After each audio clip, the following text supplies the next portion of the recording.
มันยังก็ตู้ แขนดึงแขนไปเลยคันเจอกัน แม่นคันเจอกันบ่เนาะ ตู้เพิ่นบอกมัน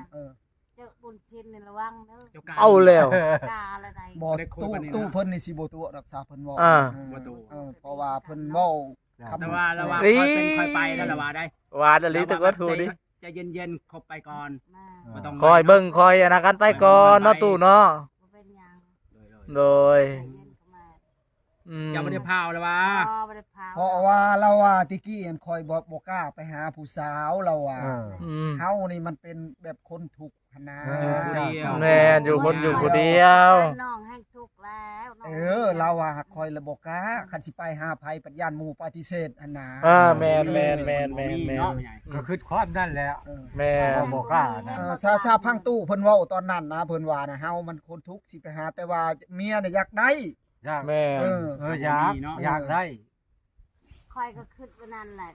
อยากได้ผัวนี่เฮาบ่ถึกใจก็บ่เอาอีก โอ้ แล้วป้อนถึกใจหันเป็นอะไรขยามัน อันสิถามใหม่ว่าคนนี้น่ะถูกใจคักแท้บ่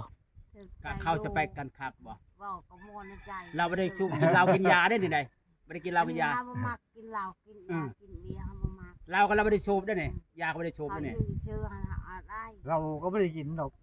ยาก็ เป็ ไม่ น ได้ คนดี ยาถูกเป็นคนดี โอ้ เป็นคนดีที่น้องบ่ฮักบ่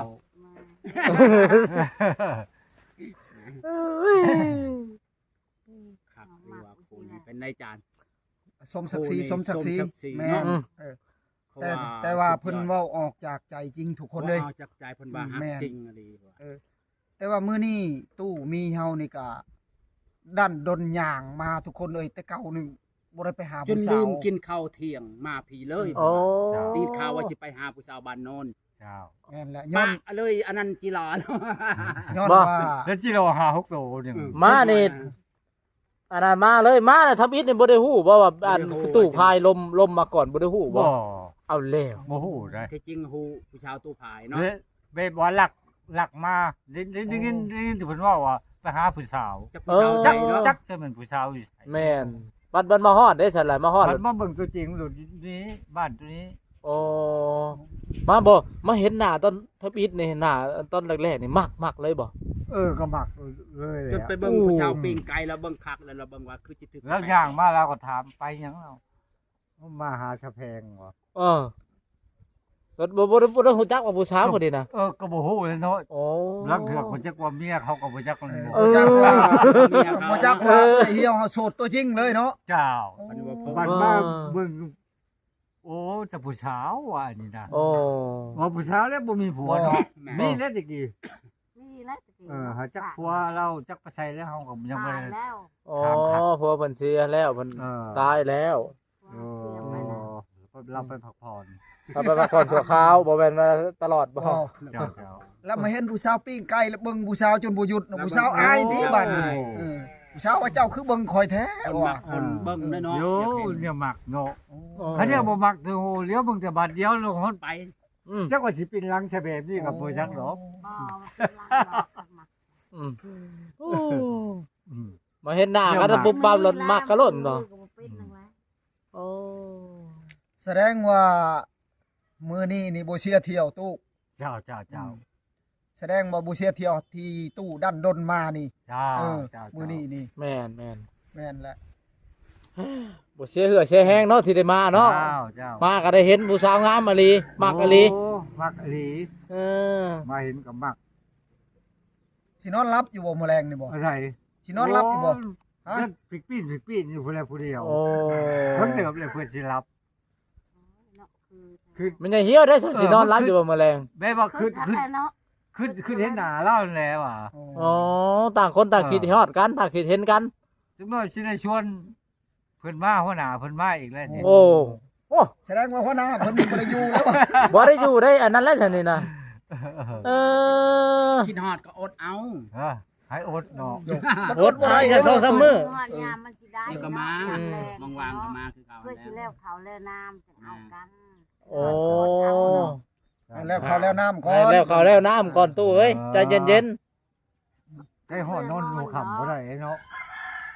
ใจเย็นเอาเนาะ ๆโอ้ ใจเย็นๆอยู่คือน้ำลวกไก่เนาะ โอ้ เอายำได้ก็ได้ โอ้ จ้า ก็แม่นเอายำได้ก็ได้นี่แสดงว่าบ่ได้พาวเนาะเอามื้ออื่นนี่ก็ได้เอามื้อนี้ก็ได้อันนี้ฮะ สบายดี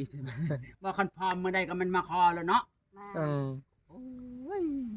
พร้อมแล้วมาคอเลย ถ้าว่าพ่อมื้อได้แล้วแม่น ให้มาคอ มาขอเลยจัดเลยแม่นบ่นี่ ค่า นะ ดองค่ายังก็ค่อยว่ากันเนาะ อืม แล้วก็สิหาหมดมีเนาะ อืม พอลดได้ก็ โย ลด มัน คน บ่ มัก มี กัน เนาะกินก่อนพรหลังก็ได้แล้ววะคะแนนว่าคนหมักกัน กินก่อนพอหลัง ได้เมื่อไรยันไอ้น้อง เฮ็ดตามฮิตของ เฮ็ดตามฮีตตามคล้องก่อนนี่นะเรื่องฮีตมันบ่นั่นเนาะ มันป้าบ่ได้เด้อเนาะตู้เนาะตลอดเนาะแนวมาได้ คณะโทสร้างมันก็ความบ่ได้แล้ว น้อยก็ได้ฮีต แล้วเนาะ ขอฮีต หน่อยหลายก็ได้เฮ็ดและฮีตเห็นจ้ะ แม่น คู่นี้สมควรกันคักพี่น้องเอ้ยตู่มีหล่อได้ผู้นี้เพิ่นแต่งตัวใส่ชุดรปภพุ่นน่ะ บ่ตู้ตู้ งาม อันบ่ภาคอันคำขอโทษไปหาอันเสี่ยวบ่จังว่าเสี่ยวห่างเสี่ยวแพงหั่นนะจังว่า พา ว่า คะแนน เว้าเบิ่งดูว่าเป็นได้ ไปหาผู้ชาวเจ้าไปสิเว้าดู เออ ภาคบอกนะ ภาคบอกแน่ภาคบอกเสี่ยว ภาคไปหาตู้พายขอโทษเด้อ เอ มาลินน้ำนี่แหละ มันตำสะเพียว เออ พอได้ว่าไป เอาว่าไปอีกอันผู้ชาวว่าให้เว้าไปอีกเจ้าสิเว้าในใดครับอันนั้น มื้อนี้มาเล่นกับผู้ชาวเจ้าเด้ออย่าหายกันติ จะให้เฮาเด้อสิว่าได้ บ่ ไหม ให้เฮาแล้วบ่ให้มีความผิดความแม่นเลย เล่นน้ำบ่า อันนี้ก็แล้วแต่ผู้หญิงเพิ่นเนาะ แล้วแต่ผู้หญิงเพิ่นสิว่า เพิ่นสิตัดสิน เพิ่นสิตัดสินเอาเองเพิ่น เพิ่นสิตัดสินชื่อชี้ขาดก็แล้วแต่ โอ้โดย เพิ่นสิว่าใดก็ได้ อยู่ห่างหมองเด้อนี่เด้อ ของเฮาก็บ่ฮู้เนาะ แม่นแต่มิดคิดว่าบ่แม่นอันคนที่ตู้พายเคยล้มนี่แม่นบ่ บ่แล้วบ่ได้เข้าใจแนวนั้น บัดมาเพราะว่าอันผู้สาวหมู่ผู้สาวเสี่ยว เจ้า เฮ็ดแล้วตู้นี่เฮ็ดแล้วระเบิดแห้งอะลี มันเข้าตากระชังเลย โอ้เป็นอะไรดอกคันผู้สาวเพิ่นมาหมักคันบ่เพิ่นผู้สาวเพิ่นหมักเฮาแน่เนาะบัดนี้เฮาก็เพิ่นหมักแน่ จักว่าเพิ่นมักแต่ปากซื่อก็บ่จักจิตใจเพิ่นก็จักว่ายังไปนำตู้พายยังบ่ฮู้เนาะ เป็นอะไรอันนั้นแต่ว่าจิตใจอยู่นำตู้พายผู้บ่าวว้าว บ่ได้จิตใจอยู่ลูกเจ้าจิตใจอยู่ลำลาว โอ้ยโอ้ยตัวจะตบมืออุ้ยโหดอะลีแสดงว่าตู้พายนี่อันไม่ใช่เหี่ยวตัดออกแล้วแม่นบ่ ตัดออกแล้ว เจ้าสิลืมเราลงบ่ เป็นยังบ่ลืมบ่ สิลืมได้อยู่บ่ลืมเรา ลืม นะ ได้บ่ อืม แล้วสิบ่ได้กอกเราเจ้าแล้ว แต่ว่าเราสิเมาเหล้าแล้วบัดนี้นะกินเหล้าจนเมาเป๊ะๆแล้วเป็นจัง กิ ซี่ น นะ เมาเป็ดขึ้นเฮือนเลยเอ้า มักกินเหล้าขนาด เรา เนาะ กินเหล้าเก่ง ตู้ เลย พายนั่น เดี๋ยวเราอกหักนี่เราสิบ่เว้าแล้วตู้ ก็ เอ้ ถ้าย ไปมื้อนั่นดอก ข้าวเดียวเบิด เออ ก็ยาว แค่นั้นแหละจะเล่าให้เสี่ยวเล่านี่แหละยังว่า เฮา ค นี่ น เดือนเลยเชื่อเฮายังบ่ได้กิน ตูมีในบ่กินเหล้ากับตูพายกินเหล้าเนี่ยให้เจ้าเลือกไผ เลือกตัววีนี่แล้ว ปรับมาสิบ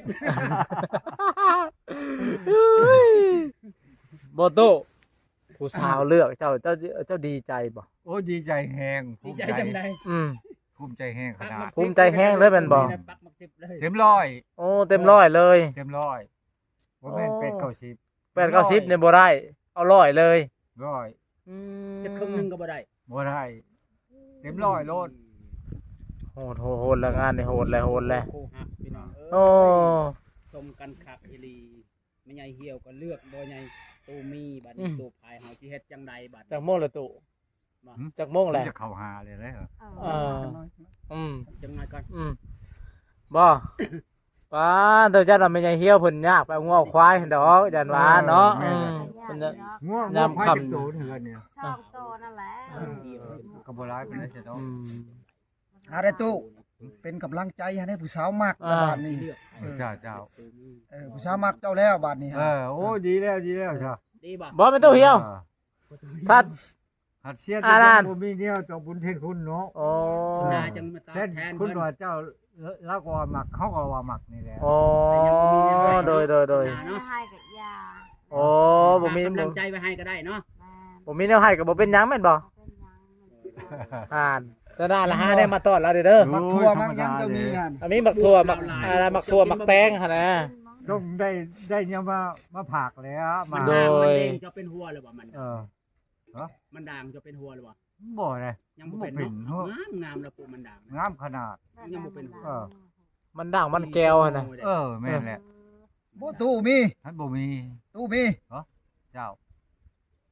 แต่ไปมานี่มาเจอผู้สาวจะคนเลยแต่ไปมานี่ฮะก็เจอชาวเหี่ยวผู้เดียวนี่บ่ เจ้า ฮะ เดี ก็ ยว มา นี่แห เอ ละ อฮะก็มาฮะเอ้ยเหี่ยวผู้เดียวนี่ ผู้อื่นนั่นก็บ่ได้เว้าแบบนี้บ่คือผู้นี้ บ่คือผู้นี้แม่นบ่ ผู้นี้นะโว้ ว่าออกจากใจ ว้าวหลุดทึกใจขนาด แต่ตอนนี้ก็ยังอายอยู่นะอันใด เนาะ ตอนนี้ยังอายอยู่ฮะ มื้อแรกนี่บ่ได้อาบเพราะน้ำพุ่นแล้วนี่ บ่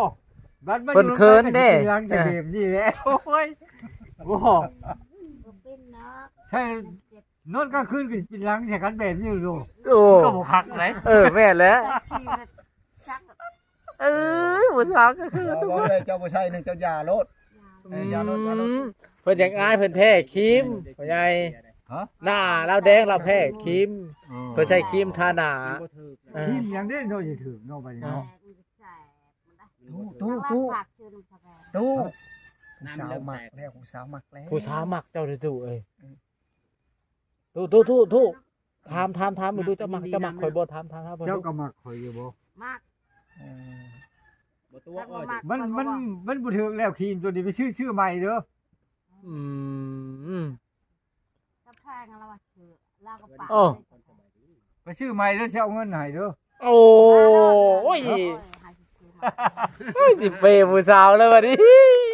เราจะเอาเงินให้ซื้อครีมแล้ว โหดอลีงานนี้โหดแล้ว เราบ่เคยทาครีมได้ตู้ อืม เรางามซ้ำนี้เราบ่ได้ทาครีมแล้วเราไปทาครีมนี่เจ้าแฮงบ่เว้าเจ้าเบิ่ง นี่ คักปานหยัง ความงามนี่ เจ้าลงหนทางเมือง อ่า คือว่า เราบ่ได้เคยใส่ครีมใส่หยังแบบธรรมชาติ มักธรรมชาติ แบบคนธรรมชาติได้นี่แหละ มักธรรมชาติ แต่กี้คอยคิดว่าเรานี่ทาแป้งแต่งโตทาครีมเราอะคอยบ่ได้ทาหยัง เรางานแบบธรรมชาติบ่เอ้ย แต่ว่าธรรมชาติเนาะ แต่ผู้สาวคือกันนะ เออ หนานี่ไม่ได้ขี้เกียจครับขาวแดงหมด เอาแม่นตะกี้เขาว่าเอาอันนั้นขาวๆน้ำต้นกล้วยให้มาทา บ่ได้อย่างดอกไปจาก แบบคนบ่มักแต่งหั่นน่ะคันไปแต่งนี่สิซ้ำใดเจ้าว่านี่คอยว่าซ้ำนางเอกหมอลำเรื่องพู้นแหละ คักปาน เอ หยัง อ ก็อลีเด้ไอ้นั่นมีเหี่ยวกับประตูมีนี่เขาเอากันนี่ห้อยบ่าวคำลาแล้วมาล้ำให้เราแล้วนี่เสพให้เราแล้วนี่เออ หน้าหนึ่งเนาะ เรายังบ่ได้มาเดี๋ยวเราก็มา เรายากเรียกจังหน่อยเราก็มา เฮ้ยเราก็มาเราจะเห็นเจ้ากับอันพ่อใหญ่มีนี่เดี๋ยวเราก็มาโลดแหละนี่เราเห็นอยากมาเห็นเจ้าอยู่เออ เรามาคันเฮาชวนเราบ่ได้ชวนเรายาก ชวนวิกนาเด้อสิชวนเรา อัน มา นี้แหละครูเฮาตะกี้เนาะ ตะกี้บ่ดี โอ้ย แสดงว่าผ้าลิขิตเนาะ แม่ ให้มาพบกันมื้อนี้ เจ้า ว่าเฮาคบหันไม่แต่แบบนี้เฮาค่ะ